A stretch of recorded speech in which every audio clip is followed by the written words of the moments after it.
Currently back here at Shoals. I know the last time I was here I said I would come back, and I finally was able to for a few reasons. Number one, the area down below the old company store here is no longer flooded. And number two, they've actually added proper gating and fencing down here. Likely due to me making that video about a year or two back.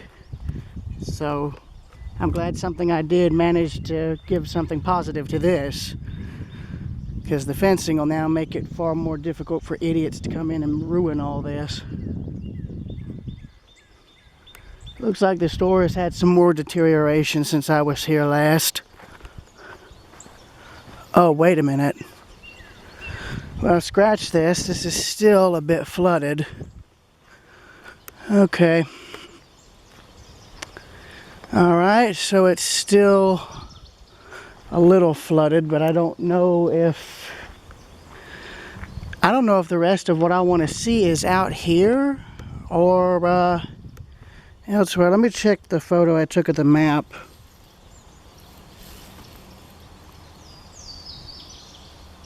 Super's house, blacksmith. So the blacksmith would be somewhere over to the left.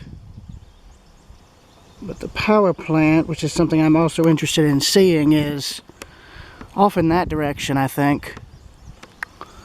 Okay. Well, I might be able to go walk down enough to get a photo of the store from this level, now that this isn't flooded as badly. I just gotta be mindful of snakes. Got some deer down here.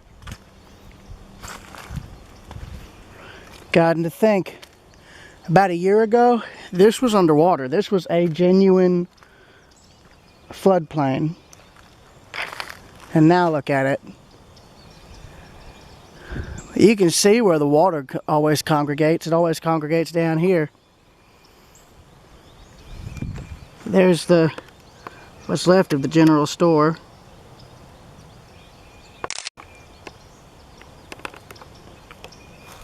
I'm trying to not get my shoes muddy. I'm trying to also make very large footfalls, because that then makes vibration, which then scares off the snakes, because usually they don't want to deal with something huge, I'm sure.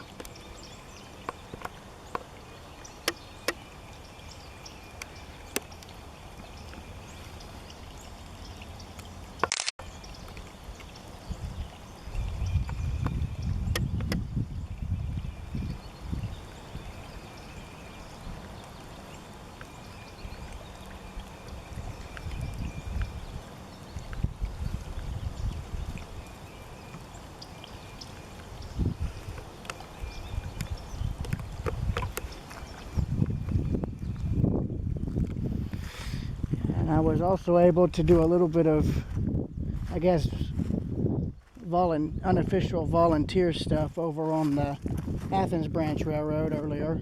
I noticed part of a tree had fallen on the right-of-way on Norton Road, so I walked down there to it and tried to break up the limbs that were on the immediate rail so that there'd be room for future maintenance of way equipment to go through. So, Zhenya, I've sent you a text message and a photo concerning that. So if you see it, well, there you go. Oh, hello. Well, there's the plant. Now, how to get... Oh, wait, I think I see how I can get to it. Hold on.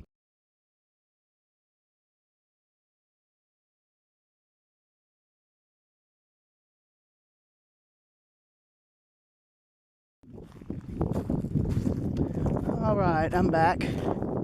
There's more of the floodplain.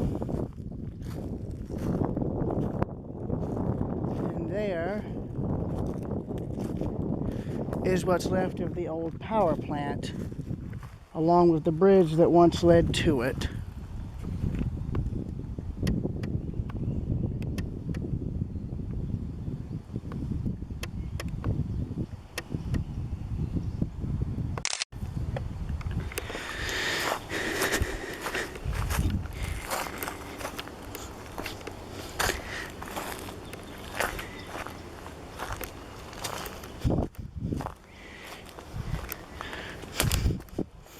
Got some old brick here that's washed down, some slate.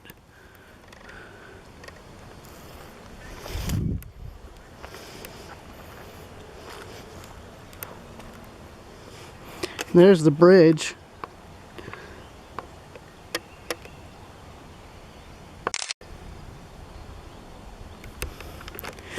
And then there's all that's left of the plant right there, just the foundations for where the turbines would have gone.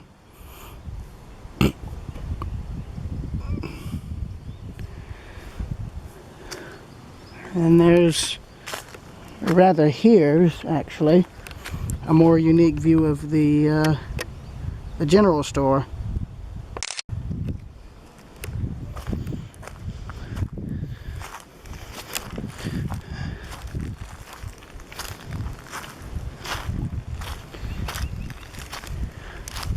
Clearly there's something going on over there, so I'm going to end the recording and walk over to get a better look.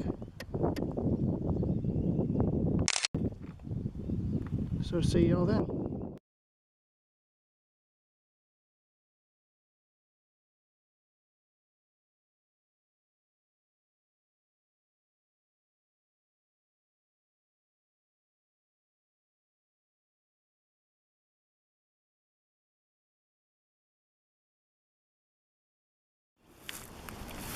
Going in the tall grass, which as you can see was underwater,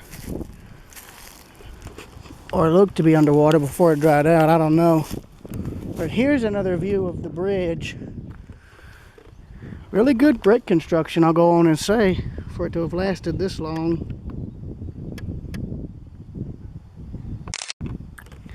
Now I have to ask, can you walk across it, or is that not allowed? Because I really don't know. It looks like you can, I mean, you can see in the middle it looks like people walked across it, but I don't know. I don't want to test my luck.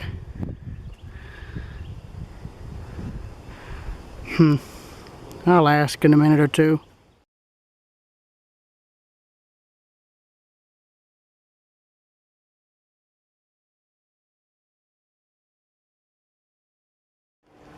So right here is what's left of the old bridge that used to lead to Shoals. You can see the central pillar there.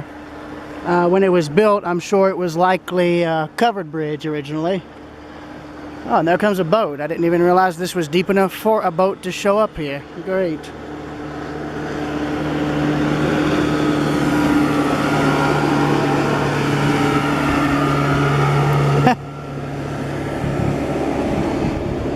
Yeah, you can tell that's a bridge pier because you can see how the stones and all were cut.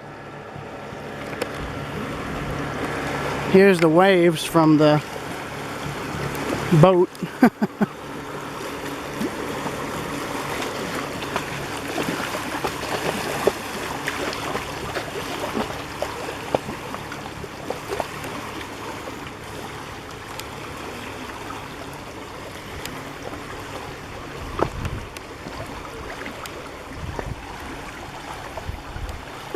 There's the Oconee River.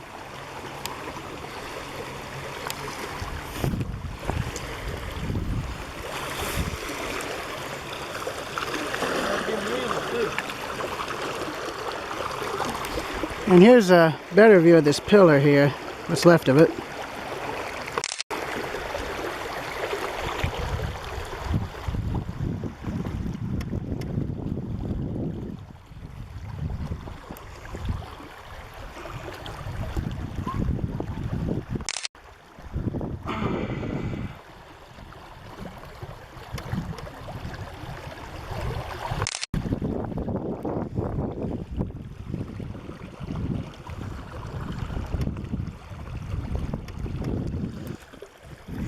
I can tell you, if the river's deep enough in the center channel for a boat to get through here, that says a lot.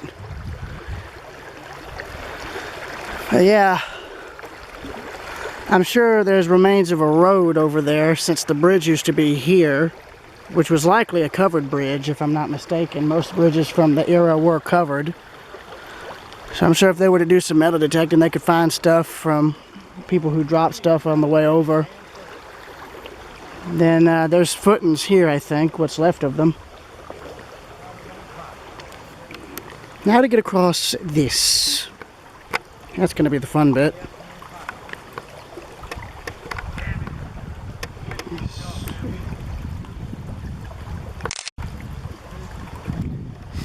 Anyways, I'll see y'all later.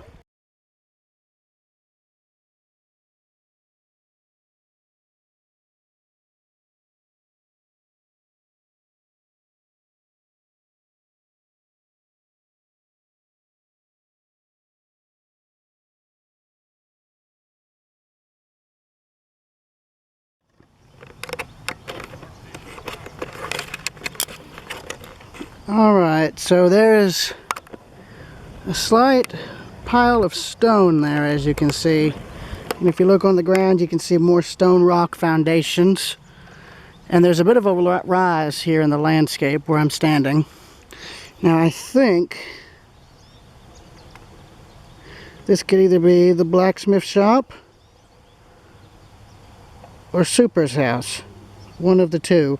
Because we saw the bridge pier, it's now collapsed into the river. So that, or this right here, could also be the raceway for the hydro plant, but I really don't know. What's left of it seems to be gone or filled in over time due to erosion.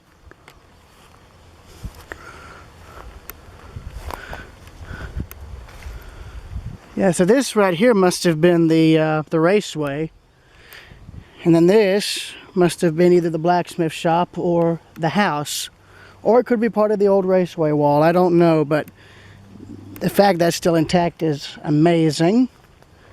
We got a wasp there, so I'm going to just tread carefully away because I do not like those things. But yeah. So there's that. So yeah, basically this whole field here and down into the floodplain was basically the settlement of Shoals. A lot of it either got lost to fire or flooding, and then that was pretty much it. But I can go back up to the info board to give more information. So I will see you guys in a bit. Here's another remnant, possibly of a house. Yeah, it was a house because there's the chimney pile, and right there was the cellar. And you can see the house had one chimney over here, then another right there where I'm looking. That's where the fireplace was.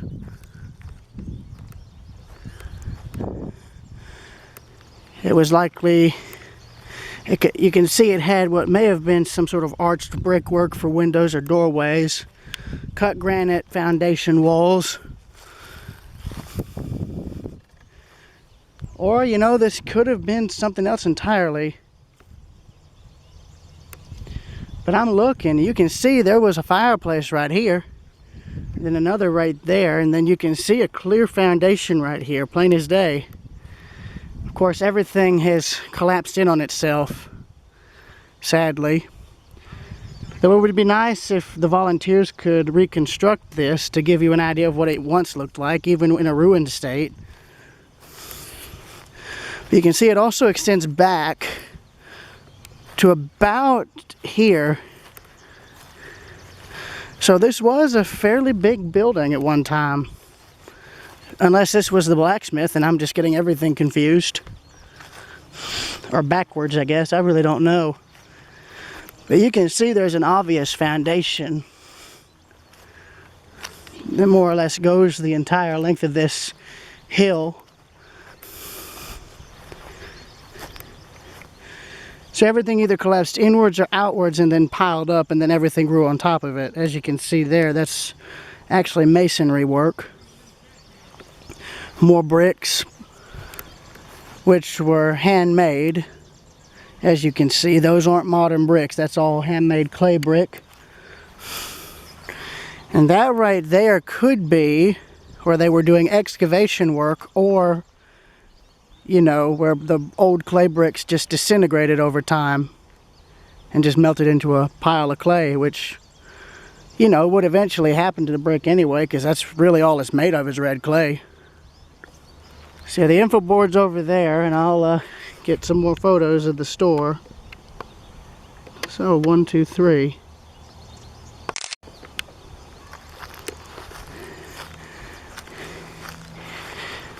But yeah, if you guys want to see my earlier visit of this place, just look on my channel for Shoals, and you should be able to find it.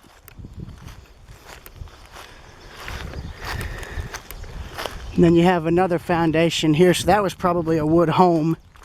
And of course, the only thing left, which is in that, which makes up the pile, is the chimney.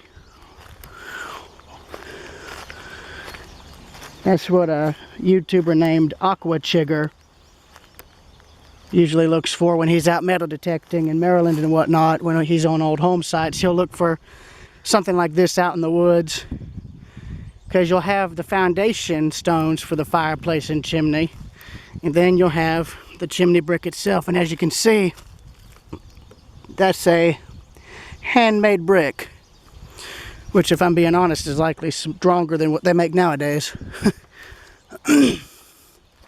But I think I may have seen everything, unless there was more out there in the floodplain that I missed.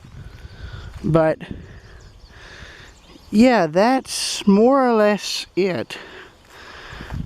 So I'm going to walk back up here to the info board, and that'll be that. See y'all later.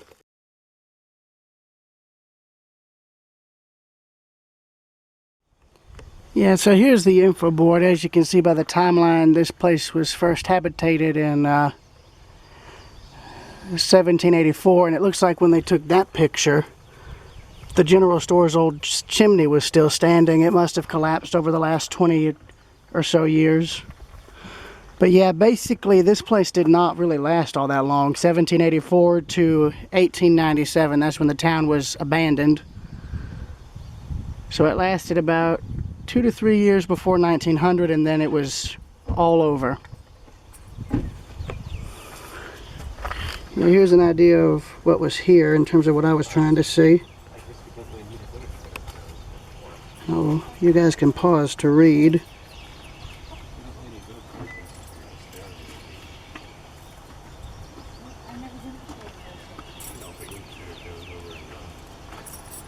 They're all the same. Yeah.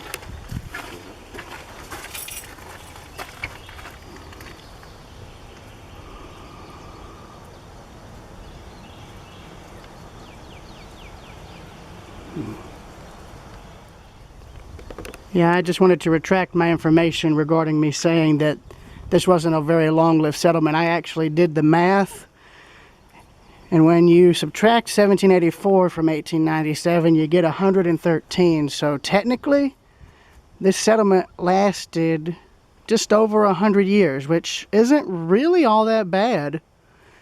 And considering how rural it was, and still is, the fact it lasted that long is amazing, to be perfectly honest.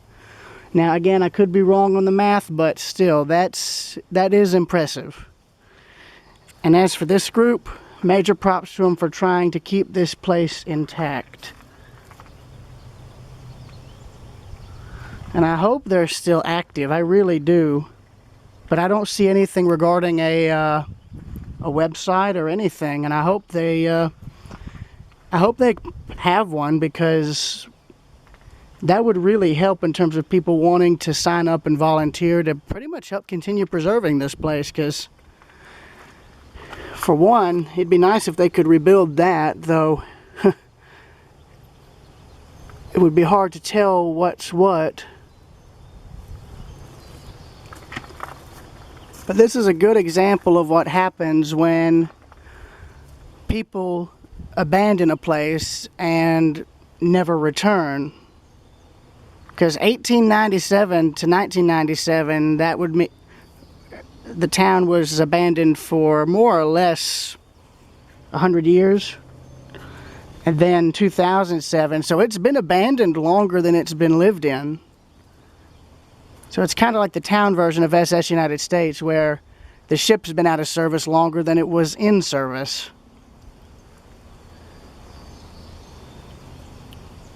because the ship was only in service for less than 20 years before it was shut down. This was lived in for about 113 years before being shut down, and then it's been abandoned for the remaining, I think, 120, 130 years, roughly. Because, yeah, 1897 to 1997 is 100 years, 97 to 2000 is 110, and then 2017 is 120. So, yeah, this has been abandoned for nearly 130 years. So the fact that there's even anything recognizable at all left standing is honestly incredible. And really, the builders of that general store need some major props, because even now it's still somewhat recognizable, which honestly says a lot. But yeah, I'll see y'all later. Alright, we've now left Shoals, but I'm now down at the creek I filmed last time. Last time it was at flood stage, now it's down to its normal level, but you can see the whole floodplain right here. All this is all floodplain. It's why the road and bridge are so high, and why the grass is so green. It's because all this is still moist soil, because we have had rain, even as recently as yesterday. In fact, we actually had a lot of rain. But what I wanted to show is the creek here, because last time I was filming here, this creek had actually changed its flow pattern due to the flooding, causing a lot of trees to fall down. Well, guess what?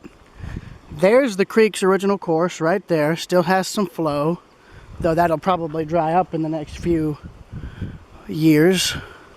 And here is where it was flowing through this field, where it had overflowed and was running in the field. Now, the creek has literally carved an entirely new channel in the year and a half since I would have been here.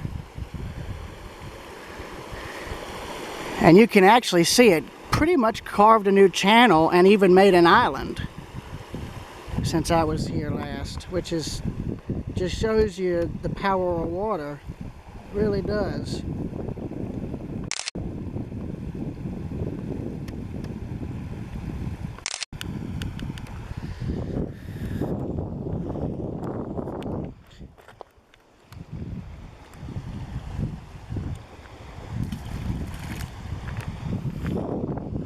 Yeah, you can see a lot of these trees falling also pretty much helped change the creek's course back here.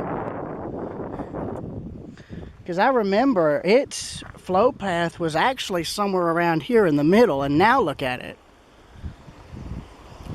So yeah, if you guys want to get my footage and then put it side by side, you know, if you guys want to download it off my channel and all and compare the creek footage from then to now, you know, go ahead. I don't mind, because I honestly don't know how to do that. Camera's going to go vertical while I get some photos.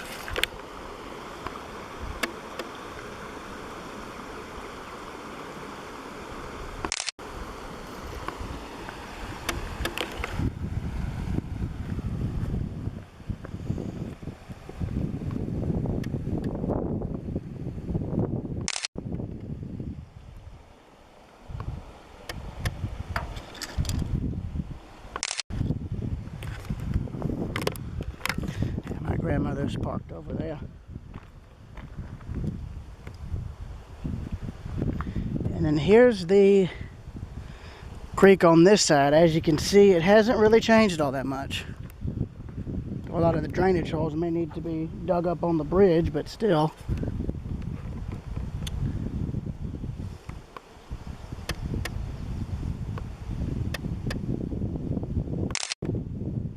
Anyways, I'll see y'all later.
Yeah, you can see where it's gonna dig.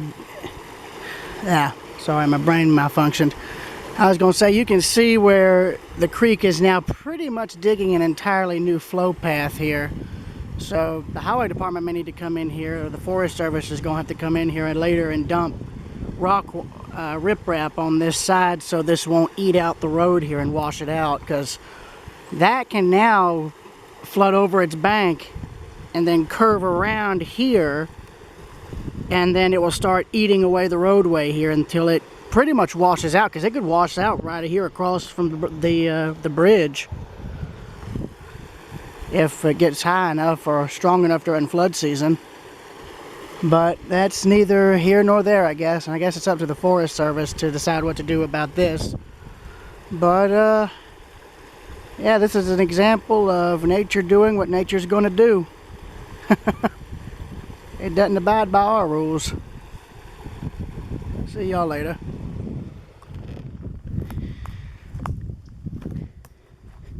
Yeah, so my grandmother and I stopped up here at this old church. I forget the name of the road, but it's the one that Shoals is on. This is just further down. Real pretty spot, really picturesque. But the reason I'm even filming this is because you can actually see where they added on to the original building. All that is the original church, and you can tell because it's got rock foundations underneath right there. Then later, they added this cinder block extension here and here. And there's also an old house behind it, but it's out in a farm field, and I'm not gonna risk, and I'm gonna photograph that from the gate. If you're wondering why I jumped, those little guys are why. That's why I jumped. So yeah, 1, 2, 3. I'm gonna go further back to the fence line because I like how this tree looks. The color is just perfect. And there's the house. I could actually photograph it from right here. Plus, I love how quiet it is back here. It's just so quiet. And that's something you don't get much nowadays, since all the small towns are trying to grow up, which is sad, really. Used to, a lot of small towns stayed small.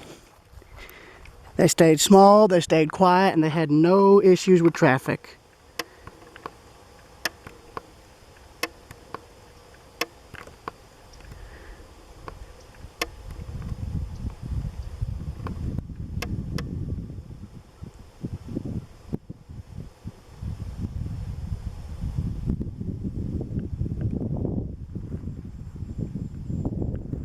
Trying to get the power pole out of the shot.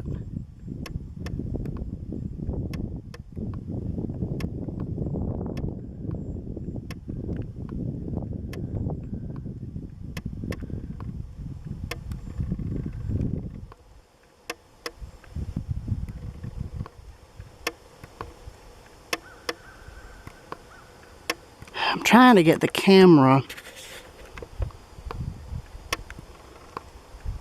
to focus and to dim, but it's not doing that. Okay, let me switch it over to manual. I can do this manually, I think.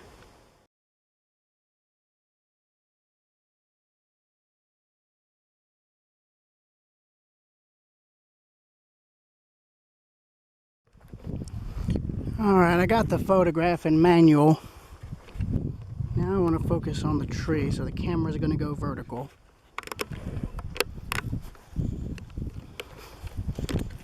Gotta also watch out for ticks, obviously, because those are not fun in the slightest. I'm taking the camera off, hence why it's jolting, and I'm also holding it with one hand. Don't crouch down.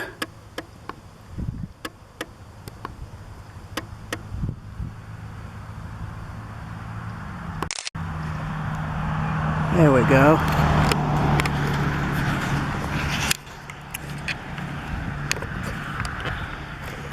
By the way, that's the first car I've seen in the few minutes I've been here.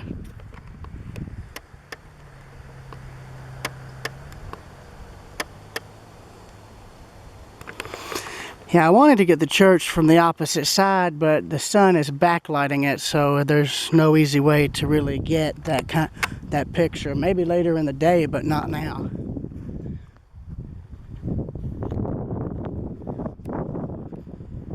As for the house, though, this angle here is honestly perfect for it.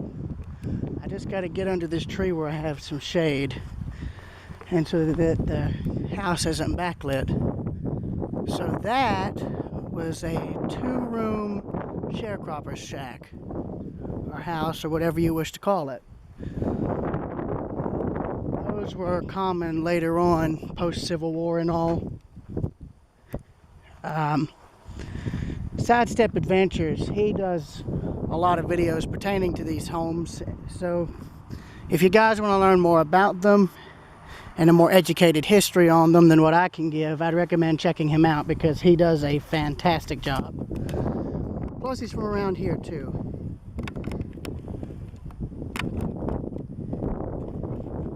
I'm going to balance the camera on the wire. I'm going to get the house centered to do a long shot first.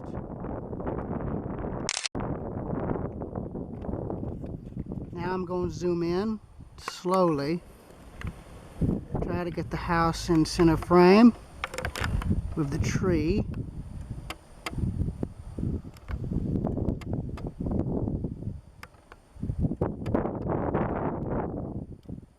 Now this is backlit, of course.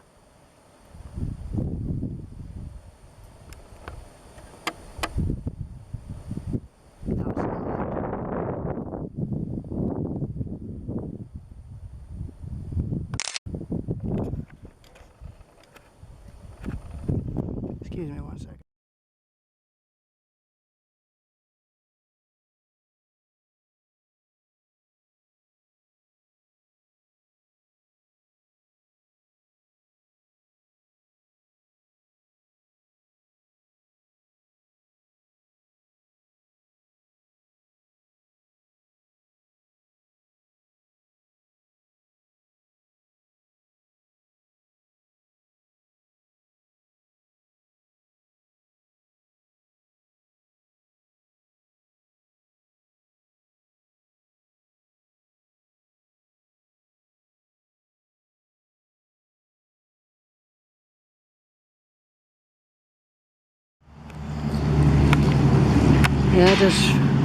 I just photographed this dogwood pear or Bradford pear, I forget whatever it's called, but I happened to look down and I noticed this.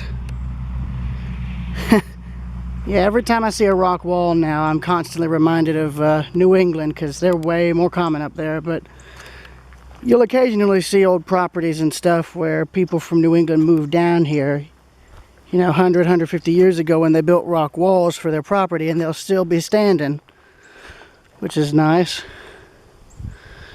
So I like that. That's a nice little touch.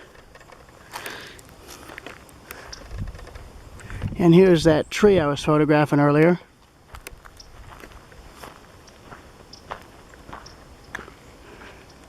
Now that over there, I can't tell if that's a cemetery for the church or if that's a family plot, but I love that tree.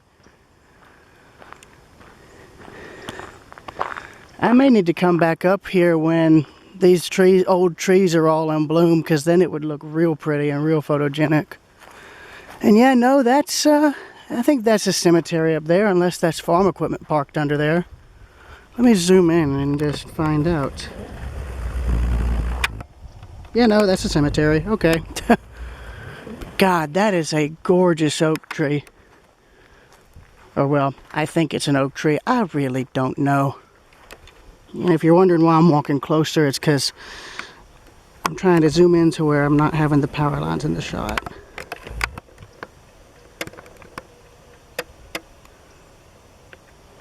One, two, three.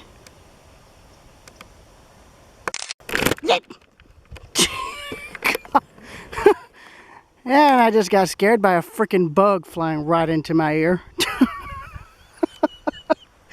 Yeah, go figure. That's about to be expected. Well, I think I got all I got for right here in this area, so I'll see y'all later.